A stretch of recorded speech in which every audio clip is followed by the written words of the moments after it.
Празнувањето на Свети Василий Велики во рамките на манастирот, кој е изграден на највисоката надморска височина, и оваа година привлече голем број верници, желни за духовно исполнување. Во карактеристично зимски амбиент, со густа магла и ниски температури, верниците како да ги ставаат на искушение издржливоста на човекот и вербата, при тоа исполнувајќи ги своите верски обврски, олицетворени во молитвите за здравје и среќа во животот. Овде сме дојдени овака, прв пат доаѓаме тука и стварно многу е убаво. Стар малку е ладничко, но повеќето беше чисто онака за здравје, за среќа. Ше многу добра работа. Ја лани не можете да дојдем, така времето беше некако недобро. Оваа година викам ќе дојдам да видам, многу ми се свија.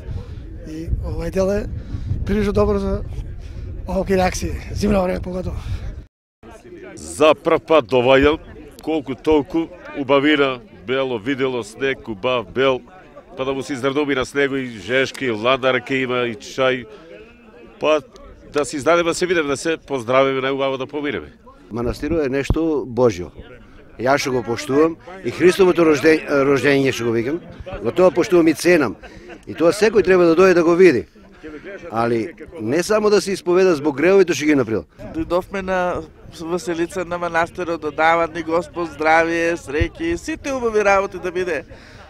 Да ни дава сите што си ги имаме желбите да ни се исполни, убава годината да ни биде со убави работи. Оваа година мислам дека ќе биде среќна, 3 парички ни се паднаа у куќата.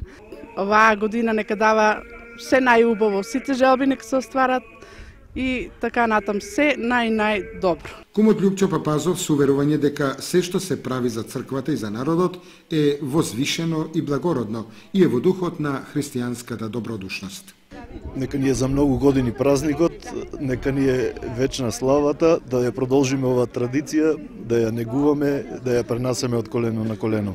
И покрај вакви временски услови се собравме многу народ, ние како кумум и јас и Владо Богоев од Скопје сме благодарни на сите кои ни удостоија денес, заедно да го увеличиме овој ден. Нека е за многу години. Карактеристика на овогодинешното прославување на празникот беше присуството на планинари од Делчево и гости од речиси сите населени места во Кочанската котлина. Кумот Љупчо Папазов обезбеди топла ракија и чај, кои им се служеа на верниците, а по празничната литургија беше служено манастирското гравче.